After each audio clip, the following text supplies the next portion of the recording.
Okay, good morning friends. இன்னைக்கு unit 1 mechanics Newton's laws of மோஷனை பற்றி பார்க்க போகிறோம். ஸோ ஃபர்ஸ்ட் லா நம்ம எல்லாருக்குமே தெரியும். சின்ன வயசுலேருந்தே நம்ம இந்த நியூட்டன்ஸ் லாஸ்னாலே எல்லாருக்குமே தெரியும். ஸோ இதில் ஃபர்ஸ்ட் லா வந்து ஒரு பாடி ரெஸ்ட்டில் இருந்து if a body is at rest it will be at rest, if a body is moving it will be moving until and unless an external force is applied on it. ஒரு external force கொடுக்காம அதோட ஸ்டேட்டை change பண்ணாதுங்கிறது தான் first லா. அது important point. Law of இனர்ஷியான்னு இந்த லாயை சொல்லுவோம். இது very very important. நிறைய இடத்துல கேட்டிருக்காங்க. Newton's first law is also called as law of inertia.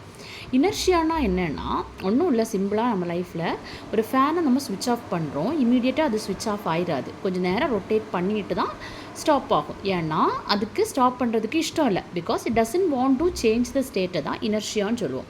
So இனர்ஷியானா 3 type உண்டு. அதில் first type inertia of rest. இதில் நீங்கள் mostly previous years question analyse பண்ணால் எக்ஸாம்பிள்ஸில் இருந்தால் நிறைய கொஸ்டின்ஸ் கேட்டிருப்பாங்க. ஸோ ஃபஸ்ட்டு இந்த எக்ஸாம்பிளை பார்த்தீங்கன்னா ஒரு பர்சன் பஸ்ஸுக்குள்ளாடி நின்றுட்டுருக்காங்க. பஸ்ஸு எடுக்கலை, ஸ்டார்ட் பண்ணலை, அதுவும் ரெஸ்ட்டில் இருக்குது, இந்த பர்சனும் ரெஸ்ட்டில் இருக்காங்க. இமீடியட்டாக அந்த டிரைவர் அந்த பஸ்ஸை ஸ்டார்ட் பண்ண உடனே இந்த பர்சன் பின்னாடி ஹீ லீன்ஸ் பேக்வேர்ட்ஸ். ஏன்னா பஸ்ஸு மோஷனுக்கு வந்துடுது, இந்த மனுஷனோட லோவர் பார்ட் வந்து மோஷனுக்கு வந்துடுது. ஆனால் அப்பர் பார்ட் வந்து இட் வில் டேக் டைம். சடனாக ஒரு ரெஸ்ட்டில் இருந்த ஒரு பாடி மோஷனுக்கு வரதை அக்செப்ட் பண்ணாது இல்லையா? அதனால தான் இந்த பாடி வந்து லீன்ஸ் பேக்வேர்ட்ஸ். இந்த கான்செப்ட் எல்லாமே இந்த எக்ஸாம்பிள் தான். இந்த எக்ஸாம்பிள் வந்து இனர்ஷியா ஆஃப் ரெஸ்ட்டோட எக்ஸாம்பிள்ஸ் எல்லாமே. அடுத்த கான்செப்ட் வந்து பார்த்திங்கன்னா ஒரு கார்பெட் ஃபுல்லாகவே டஸ்ட் இருக்குது. இந்த லேடி வந்து அடிக்கும்போது அந்த இடத்துல உள்ள டஸ்ட்டு மட்டும்தான் விழுது. ஏன்னா மற்ற பார்ட்டிகள் எல்லாமே ரெஸ்ட்டில் இருக்குது. இது வந்து இதனால் அடிக்கும்போது அடுத்து கிராவிட்டினால் கீழே வருது. இது வந்து இந்த எக்ஸாம்பிள் நீங்கள் பார்த்துருப்பீங்க. ஒரு கிளாஸு, ஒரு கார்ட்போர்டு வச்சுருக்காங்க, அதுக்கு மேலே காயின்ஸ். இப்போ இந்த கார்ட்போர்டை இந்த இடத்துல தட்டினீங்கன்னா அந்த காயின்ஸ் எல்லாமே அப்படியே போயிடும், கார்ட்போர்டு மட்டும் வெளியே போயிடும், காயின்ஸ் அதில் வரும். ஏன்னா நம்ம எங்கே ஃபோர்ஸ் அப்ளை பண்ணோன்னா அந்த கார்ட்போர்டில் அப்ளை பண்ணோம், மற்ற அந்த பாடி வந்து ரெஸ்ட்டில் இருக்குது, அதான் கீழே வந்துடுது. எக்ஸாம்பிள்ஸ் வந்து ரொம்ப ரொம்ப முக்கியம். அடுத்த எக்ஸாம்பிள் பார்த்திங்கன்னா இதுவும் அப்படி தான். ஒரு மரத்தை வந்து ஷேக் பண்ணும்போது அதுலேருந்து ஃப்ரூட்ஸ் மட்டும் விழுது டியூ டு கிராவிட்டி. இந்த எக்ஸாம்பிள் பார்த்திங்கன்னா ஒரு கிளாஸ் விண்டோவில் நம்ம புல்லட்டை இது பண்ணோன்னா அந்த இடத்துல மட்டும்தான் ஹோல் ஆகும், மற்ற பார்ட் எல்லாமே அப்படியே இருக்கும். இந்த 5 எக்ஸாம்பிளும் இனர்ஷியா ஆஃப் ரெஸ்ட்டுக்குள்ள எக்ஸாம்பிள். இனி இனர்ஷியா ஆஃப் மோஷனுக்குள்ள எக்ஸாம்பிள் இதே மாதிரி தான். இதில் எப்படின்னா ஒரு பஸ்ஸு மூவிங்கில் இருக்குது, அந்த ஆள் நின்றுட்டுருக்காங்க, ஒரு பர்சன் இஸ் ஸ்டாண்டிங். பஸ்ஸை சடனாக பிரேக் அப்ளை பண்ணும்போது பஸ்ஸு ஸ்டாப் ஆயிரும். இந்த மனுஷன் வந்து இமீடியட்டாக அந்த மோஷனை வந்து ஸ்டாப் பண்ண முடியாது, அதனால ஹீ லீன்ஸ் ஃபார்வேர்டு. அப்போ அதில் இனர்ஷியா ரெஸ்ட்டில் பேக்வேர்டு, இது வந்து ஃபார்வேர்டு. அதை மட்டும் ஞாபகம் வச்சுருக்கணும். இந்த inertia a person standing in a moving bus leans forward when it stop suddenly. அடுத்து அதே மாதிரி பஸ்லேருந்து ஒரு ஆள் மூவிங் பஸ்லேருந்து ஜம்ப் பண்ணுறாரு. ஜம்ப் பண்ணி இமீடியட்லாம் அவர் நின்றுனானா விழுந்திருப்பார். So he has to move, அந்த கொஞ்சம் தூரம் ஓடிட்டு தான் ஸ்டாப் பண்ணணும். அதுதான் இந்த எக்ஸாம்பிள். இதுவுமே இனர்ஷியா ஆஃப் மோஷனுக்குள்ள எக்ஸாம்பிள். அடுத்தது நம்ம அத்லெட்ஸ் பார்த்துருக்கோம். அத்லெட்ஸை பார்த்தோன்னா அத்லெட்ஸ் வந்து லாங் ஜம்ப் பண்ணதுக்கு முன்னாடி கொஞ்சம் தூரம் ஓடி வருவாங்க. ஏன்னா அந்த பாடியை அந்த மூவிங் கண்டிஷனுக்கு கொண்டு வரதுக்கு தான் கொஞ்சம் நேரம் ஓடின பிறகு ஜம்ப் பண்ணுவாங்க. அடுத்தது ஒரு பர்சன் இந்த பாலை மேலே ட்ரெயினில் மூவிங் ட்ரெயினில் இருக்குது, ஆளும் மூவ் ஆகுது, இந்த பாலும் மூவ் ஆகுது, எல்லாமே மூவ் ஆகுது. அந்த பால் வந்து மேலே போயிட்டு அதே இடத்துல திரும்பி வரும் டியூ டு கிராவிட்டி. இதெல்லாமே examples for inertia of motion. Inertia of direction நம்ம நார்மல் லைஃப்பில் வரதான். மழை டைமில் நீங்கள் பார்த்துருப்பீங்க, நம்ம முன்னாடி போகிற வெஹிக்கிள்ஸ் பார்த்தோன்னா அதுலேருந்து அந்த மட்டு வந்து டேன்ஜென்ஷியலாக தெரிக்கும். இது ஒரு எக்ஸாம்பிள். அதுக்கப்புறம் பஸ்ஸு வந்து டேர்னிங்கில் வரும்போது ரைட் சைடு டேர்ன் எடுத்தோன்னா நம்ம லெஃப்ட் சைடுக்கு போவோம். இதெல்லாம் நம்ம டே டு லைஃப்பில் எக்ஸ்பீரியன்ஸ் பண்ணக்கூடிய ஒரு எக்ஸாம்பிள். அடுத்தது பார்த்திங்கன்னா ஒரு த்ரெட்டில் ஒரு ஸ்டோனை கட்டி சுற்றிட்டு சடனாக விட்டோன்னா அந்த இது வந்து இந்த பக்கம்தான் மூவ் ஆகி வரும். இன்னொன்று தரச்சக்கரம், நம்ம எல்லாமே கிராக்கர்ஸ் பார்த்துருப்போம் இல்லையா, அந்த கிராக்கர்ஸில் உள்ள அந்த இது வந்து இப்படி தான் போகும். ஸோ இதெல்லாம் வந்து இனர்ஷியா ஆஃப் டைரக்ஷனோட எக்ஸாம்பிள். இனி நம்ம பார்க்க போகிறது Newton second law. Simple, force வந்து directly proportional to rate of change of momentum. Momentum என்னதுங்கிறது அடுத்த டாப்பிக்கில் படிப்போம். இதுதான் இதோட இந்த ப்ரொபோர்ஷன் மாற்றமும் நமக்கு ஒரு கான்ஸ்டன்ட் வரும் k dp/dt. pனா it's a product of mass and velocity.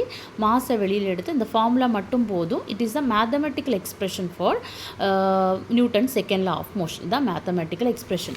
இனி இதை பற்றி கொஞ்சம் இம்பார்ட்டன்ட் கான்செப்ட்ஸ் இருக்குது. இந்த கான்செப்டில் ஃபர்ஸ்ட் பாயிண்ட் என்னென்னா, நமக்கு தெரியும் F = dp/dt இல்லைனா F = m. இதை வச்சு ப்ராப்ளம் வரதுக்குள்ள சான்சஸ் இருக்குது, கேட்டிருக்காங்க.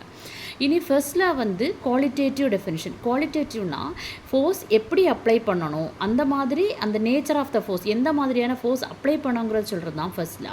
செகண்ட்ல வந்து மெஷர் பண்ணும், எவ்வளோ ஃபோர்ஸ் அப்ளை பண்ணணுங்கிறது F = ma யூஸ் பண்ணி. ஸோ அதுதான் குவான்டிடேட்டிவ் டெஃபினிஷன் ஆஃப் ஃபோர்ஸ். இனி இந்த லா தான் நமக்கு ஃபோர்ஸோட யூனிட்டை கொடுக்குது. நமக்கு எல்லாருக்குமே தெரியும், நியூட்டன் தான் SI யூனிட்டு, டைன் வந்து CGS யூனிட்டு. ஸோ அதுக்குள்ள ரிலேஷன் 1 நியூட்டன் = 10⁵ டைன். கிராவிடேஷனல் யூனிட்ஸ்னு பார்த்தோம்னா kilogram weight and gram weight. 1 kilogram வெயிட்னா 9.8 நியூட்டன், 1 கிராம் வெயிட்னா 980 டைன். அப்போது இந்த ஃபோர்ஸோட யூனிட்டை கொடுக்குறதும் செகண்ட் லாயிலிருந்து தான். இனி நம்ம படித்த கான்செப்டில் momentum it's a product of mass and velocity. மாஸோட யூனிட் கிலோகிராம், வெலாசிட்டிக்கு மீட்டர்/செகண்ட். அதே மாதிரி CGS unit gram centimetre per second. Dimensional ஃபார்மில் mL/(t⁻⁻1). இதில் அடுத்த இம்பார்ட்டன்ட் கான்செப்ட்னு பார்த்தீங்கன்னா, நமக்கு தெரியும் P = mv. P is directly proportional to m. அப்போது எந்த பாடிக்கு மாஸ் கூடுதலாக இருக்கோ அதோட மொமெண்டம் வந்து கூடுதலாக இருக்கும், ஏன்னா டைரக்ட்லி ப்ரொபோர்ஷனல். ஆனால் இதை பாருங்கள், P = mv, P/mv = v. Okay, அப்போது மாசு கூடின பாடியோட வெலாசிட்டி கம்மியாக இருக்கும். இதுவும் டே டு டே லைஃப்பில் நம்ம எக்ஸ்பீரியன்ஸ் பண்ணக்கூடியதான்.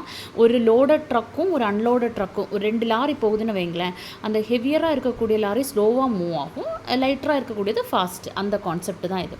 அதாவது P is directly proportional to m. எப்போவுமே டைரக்ட்லி ப்ரொபோர்ஷனல்னால் நமக்கு வரக்கூடிய கிராஃப் வந்து ஸ்ட்ரைட் லைன் கிராஃபாக இருக்கும். இன்வர்ஸ்லி ப்ரொபோர்ஷனல்னால் இது வந்து கர்வாக இருக்கும். அது நமக்கு தெரிஞ்சது தான், பட் ஜஸ்ட்டு சின்னதாக ஒன்று நோட் பண்ணிக்கோங்க. அடுத்தது பார்த்திங்கன்னா, it is a real law of motion and it is also the fundamental லான்னு சொல்லுவோம். ஏன்னா இதிலேருந்து இந்த செகண்ட் லாயிலேருந்து நமக்கு ஃபர்ஸ்ட் லாவும் சரி தேர்ட் லாவும் சரி டிரைவ் பண்ணி எடுக்க முடியுங்கிறதுனால எது ஃபண்டமெண்டல் லான்னு கேட்டால் obviously Newton second law is the fundamental லா. அதாவது ஆக்சலரேஷன் 0ன்னு கொடுத்தோன்னா F = 0ன்னு வந்துடும். அதுதான் ஃபர்ஸ்ட் லா. தேர்ட் லாவுமே எடுக்க முடியும். அடுத்த தேர்ட் லா, ஓகே, எல்லாருக்குமே தெரிஞ்சது. For every action there is an equal and opposite reaction. இது வந்து ஒரு ஆக்ஷன் ரியாக்ஷன் பேர். அப்படின்னா ஒரு ஆக்ஷன் இருந்துச்சுன்னா அதுக்கு ஒரு ரியாக்ஷன் இருக்கும். இப்போ 10 நியூட்டன் நீங்கள் ஃபோர்ஸ் அப்ளை பண்ணோன்னா அந்த பாடியை நமக்கு 10 நியூட்டன் ஃபோர்ஸ் தான் தரும். ஆனால் ஆப்போசிட் டைரக்ஷன், ஒன்று இந்த டைரக்ஷன்னா இன்னொன்று இந்த டைரக்ஷனில் இருக்கும். அப்போ ஏன் இது +10ன்னா இது -10 ஏன் 0 ஆகாதுன்னு கேட்டால், இந்த 2 ஃபோர்ஸுமே it acts on different bodies, 2 different பாடிஸில் ஆக்ட் பண்ணும். அதுதான் அடுத்ததில் important point. Action and reaction forces never cancel each other because they act on different bodies. அது ரொம்ப இம்பார்ட்டண்டான பாயிண்ட். எக்ஸாம்பிள், த ரீகாயில், இந்த புல்லட் ஃப்ரண்டில் மூவ் ஆகுது, இந்த இது வந்து பேக்கில் மூவ் ஆகும். இது ஆக்ஷன் ரியாக்ஷன் பேர். அதே மாதிரி ஹார்ஸ், குதிரை வண்டி, அதோட இது வந்து ரியாக்ஷன் தான் இருக்குது, இந்த பக்கம் ஆக்ட் பண்ணும், ஆக்ஷன் அது முன்னாடி போகும். அதே மாதிரி ஒரு பர்சன் நடக்கிறது, முன்னாடி நடக்க இந்த இது வந்து பின்னாடி போகும். ஒரு ஸ்விம்மர், உங்களுக்கு தெரியும் ஸ்விம் பண்ணும்போது நம்ம எப்படி ஸ்விம் பண்ணுவோங்கிறது தெரியும். அது அடுத்து இந்த மாதிரி ஒரு ராக்கெட் ப்ரொப்பல்ஷன், இந்த ஃபியூவல் வந்து பின்னாடி போகும், ராக்கெட் வந்து முன்னாடி போகும். இந்த ராக்கெட் வந்து ரொம்ப இம்பார்ட்டன்ட், நிறைய வாட்டி கேட்டிருக்காங்க. ராக்கெட்டோட ஃபியூவல் பின்னாடி போகும், ராக்கெட் வில் மூவ் ஃபார்வர்ட்.